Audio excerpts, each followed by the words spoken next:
विशेष पोलीस महानिरीक्षक सुनील फुलारी यांची इचलकरंजी शहराला भेट।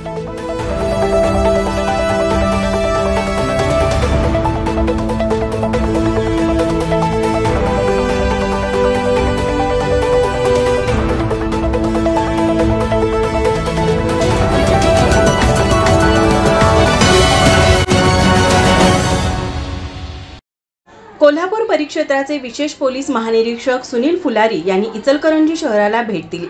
सर्व पोलीस अधिकाऱ्यांच्या उपस्थितीत झालेल्या बैठकीत शहरातील कायदा सुव्यवस्था अबाधित ठेवण्याचे आवाहन करतानाच त्यांनी सामान्य नागरिकांना पोलीस ठाण्यात त्रास सहन होणार नाही याची काळजी घेण्याच्या सूचना केल्या। शहरातील विविध पोलीस ठाण्यांना भेट देऊन त्यांनी वार्षिक तपासणी देखील केली।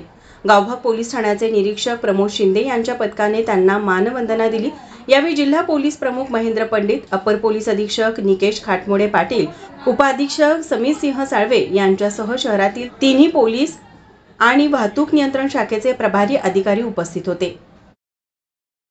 मँचेस्टर टाइम्स करिता मुस्कान मुजावरसह कॅमेरामन मोहन वागवेकर, इचलकरंजी।